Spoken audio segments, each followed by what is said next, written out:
Hi, everybody. Charles from GMAT Ninja here. Today, we're going to answer a question that you're not going to like the answer to. We're going to talk about just how much time you need to really write a great MBA application. I'm here with Shimri Winters. He's the head of strategy at Aringo Consulting, London Business School graduate. Shimri, thank you so much for doing this with us. Thank you for having me, Charles. Really excited to be here. Okay, Shimri, let's get right to it. So when somebody comes to you and says, hey, I want to apply to business school, how long do I need? What's your answer? Usually I say, you better plan for it 2 years ahead of time. That's the amazing, optimistic, does he have that kind of time? Sometimes he says, oh, I was thinking about applying tomorrow. We can break that up and that will be the topic of this discussion, but ideally 2 years before you want to actually start studying. So for most of the rest of this conversation, I'm going to play devil's advocate. Shimri, you and I are going to agree on a lot of things fundamentally. I'm going to say the kind of things students say to us when we say stuff like that. What do you mean 2 years? It's a couple of essays and a resume. Are you nuts? Because I can write a resume and an essay in a couple days. Okay. So what's this 2-year thing? Most people that will be listening know that when you apply to business school, you have to apply, there's rounds, and round one is usually 1 year before the studies. So out of those 2 years, I was cheating. This is when you apply, which is 1 year before you actually want to study. So if you want to study in September 28, round one is in September 27. Okay? What has to happen until that date? And the first one is actually your line of business, which is the GMAT. Okay? How long does the GMAT take? Does it take a month, 3 months, 6 months? You tell me. Obviously, it's going to depend on the person, right? And the disaster we always want people to avoid is when somebody calls us and let's say they want to apply in round 2, early January, and they call us in October and say, hey, I've got 10 weeks to the deadline. And hey, some people are going to roll out of bed and get a great GMAT score. Some people are going to need 2 or 3 months. Some people are going to need 6 months or 9 months. And what I usually say to people is the average person who retakes the GMAT, on average, improves by 30 points. That's a typical improvement. So if you need much more than that, you are going to need probably quite a few months, assuming that you're studying in a disciplined, systematic way. So I like to see people budget 6 to 9 months, and I love it even more when they don't need more than a couple weeks. Yeah, so I think that's a great answer, and I'm actually going to use that for when candidates approach me and say, go and take the GMAT, because one of the things I love the best is when candidates call me and say, yeah, and there's also only a few schools I really want to get into, Harvard and Stanford, usually on the list somewhere. And it's very special for them that they want Harvard and Stanford, and they don't have any GMAT, so they've never even started preparing for the GMAT. You should get a kind of a score, or even just take a simulation before we can even discuss what business schools you can actually apply to. So I send them back to you, but then sometimes what's happening is the time's running out. So again, Charles, I like your ideally 6 to 9 months. That's in an optimistic, ideal world. Now the question is, when do they come to me to start talking about their applications? My answer to that is after one simulation, preferably, so we have some kind of number in mind. It's great that you're aspiring for an 800 GMAT. That's amazing. Shoot for the stars. But what's your ability? Let's suppose, so even if so the GMAT or GRE or executive assessment, huge wild card, right? Because people are just all over the place in terms of the amount of time it takes. If you're watching it, odds are good you have a friend who went to business school and they studied for 3 days. Odds are good you have a friend who won't admit it out loud, but they studied for 1.5 years. It's really hard to know which one of those things you are.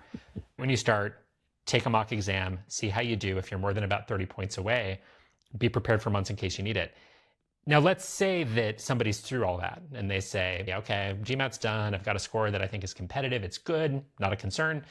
Shimri, now I want your help. I want to apply to schools. All I have to do is my applications. Everything else is good. How long am I going to need to write applications? So ideally, we would love 3 months. Okay. And again, in an ideal world, 3 months after you have a GMAT score, or at least you have some kind of GMAT assessment. You've taken the test once, you're going to improve it, but you know where you're going to be. Because again, it's so nice to talk about Stanford and Harvard and then maybe get 0 in the GMAT, right? Like maybe you won't even have minimum criteria. You're not going to like my 3 months answer, are you? No, nobody's going to like your 3-month answer. And again, let's assume that the test really isn't an issue and it's still 3 months. And I think most people would say to that, but that doesn't make any sense. It's 2 essays, it's 3 essays. I can write that in a few hours. What do you mean 3 months? What are we doing in 3 months that matters like that? Okay. So first of all, it's not just 2 or 3 essays. Some schools have 5, 6, 7, 8 essays. INSEAD in France, they love their essays, but even Stanford, and if you want to answer some of the optional essays, which I think you do, if you have leadership examples, things like that, it might be 5 or 6 essays. Apart from that, there's a resume which doesn't look anything like your business resume, your job applying day-to-day resume. It's very different. And you also need to reach out to your recommenders. They need to do a lot of work. Are you really going to leave it to chance that 3 days after Christmas, they're going to fill out 2,000 word recommendation times 5 schools? So these things take time, and we can break out the process and why we take so long. We sometimes take 1 month for the first school just to work on that school end to end perfectly. And again, I'm taking into account, Charles, that we're talking about people who are trying to get into elite schools, M7, top 10, top 5 European schools, Ivy League, whatever definition you want to call them. The top schools are very hard to get into. They receive over 10,000 applications, and the first thing they need to do is screen them very fast, let's say to 5,000 applications. So any mistake that you do very early in the game, you're going to get filtered out. So this has to be perfect. Your test score has to be perfect, but also optimized for the best you can do. And also the application has to be optimized the best you can do. I was just something specific about the process because I hear different admissions consultants handle this in different ways. How long do you typically spend with an applicant before they even start writing essays? And the reason I ask that is often applicants are coming in with maybe a disjointed idea of their career goals, or they're not clear what kinds of stories they want to tell, or they're not clear how their resume, essays, academic transcripts, recommenders all fit together. So I hear a lot of consultants say, yeah, sometimes we'll spend weeks, maybe even a month plus before we even start writing the essays, because the challenge is in the strategy and in the overall narrative. So I guess, what do you typically tell somebody when they walk in and say, wait, I want to apply 3 months, what? How long before they actually start writing typically? Yeah, so I agree with that strategy which says the more work you do thinking at the beginning, let's call it the thinking process, the planning process, the strategizing process, probably the shorter time you'll have actually doing the writing afterwards, because things will be prepared. A lot of times we work on round one. Round one is in September, and we usually take 3 months. And a lot of times we speak to candidates in April. They're finished with the GMAT. They really want to start. And we say, okay, let's take it very slowly. We're not in a rush. We have 4 or 5 months. Let's take the next few weeks to really work on the strategy.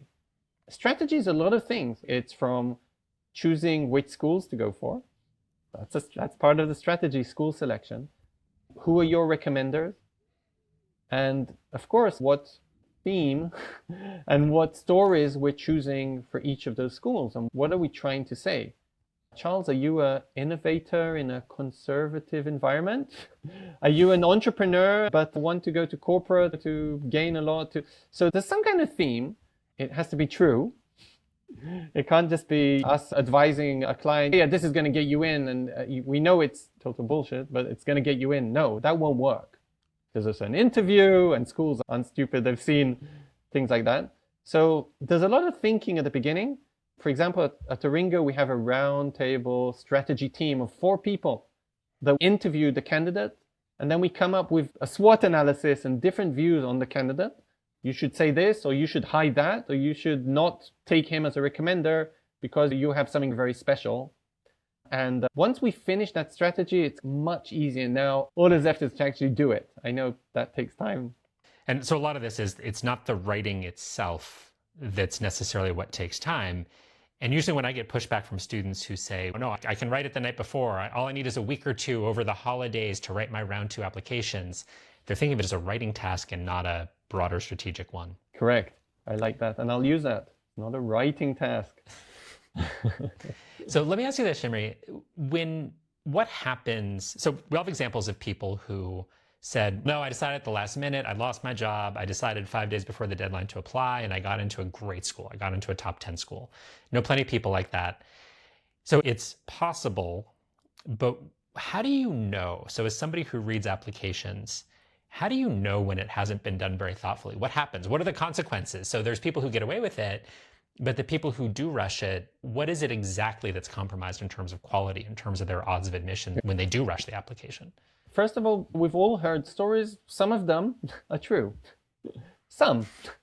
A lot of them aren't. This morning I heard that my neighbor knows someone who got into Harvard without a GMAT. It's just not possible physically for an MBA at Harvard without a GMAT. I know that's not true for a fact. This is what she heard. What can I do? But some of those stories are true, and still there's a lot of circumstances.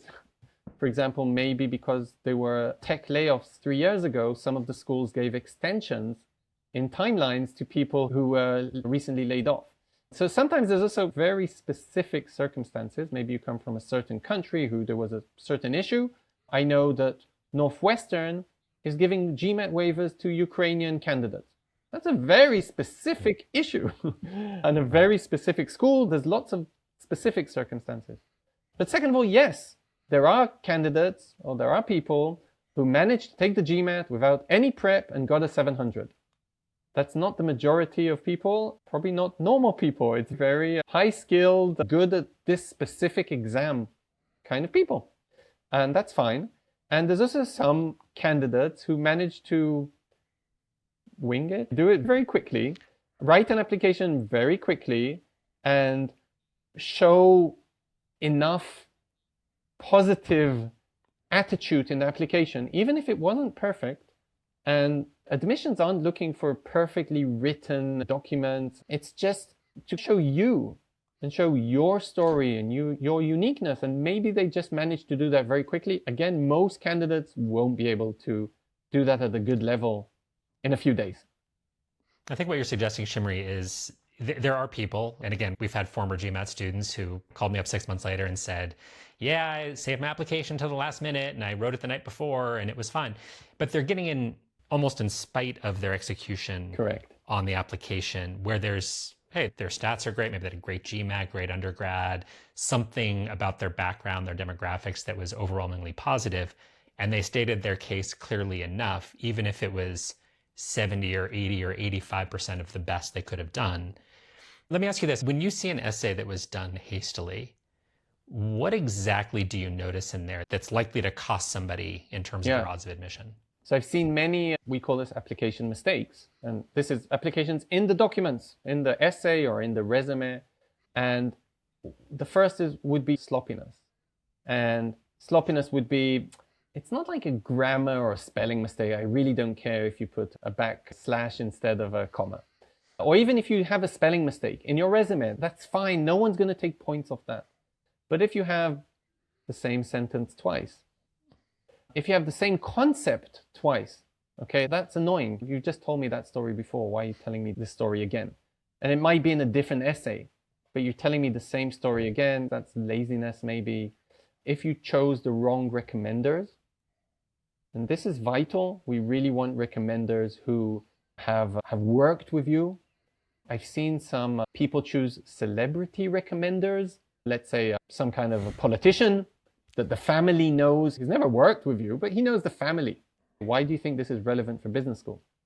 So I've seen people choose the wrong recommenders. I call it sloppiness in the resume or in the essays, like just mistakes. Wrong, like we said, wrong stories.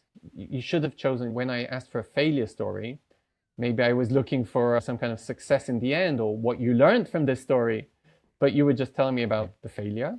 Very general, and this is stuff we see with AI a lot, very general statements. Okay, just general statements, very nice words that just don't mean anything. Okay, lovely stuff, really, it's written perfectly, it just doesn't mean anything, it just doesn't give me any information about you. And last but not least, very important, is showing each business school that you really want to study there. And the way to do that is specific research on a business school. And I'll give you an example. I recently read an essay about Wharton, and it was, why do you want to study at UPenn? That's a good, legitimate question. Why do you want an MBA? And why do you want to study with us here? And the guy obviously went into Wharton website or into ChatGPT, I'm not even sure, and listed, I call it a supermarket list, of 20 courses or 10 courses, whatever. But it was just courses, entrepreneurship experience. Yes, economics plus. And it was so boring. I think Wharton admissions know about their courses. And they don't really need the supermarket list of courses. They want to know, why do you want Wharton?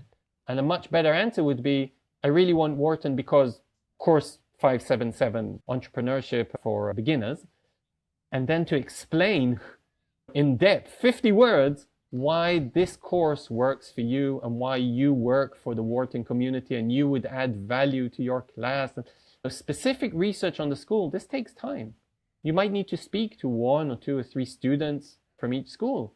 You might need to research online. You might want to attend some webinars for each program that you're interested in. And all this just takes time. So it's not just writing something in the night and submitting it in the morning. That just usually doesn't work. You end up with these glowing generalities, nice language maybe with some AI help. I love that. But nothing that's unique and specific to you. So bottom line, start this early, start in January. Call us in January if you want to apply in the fall.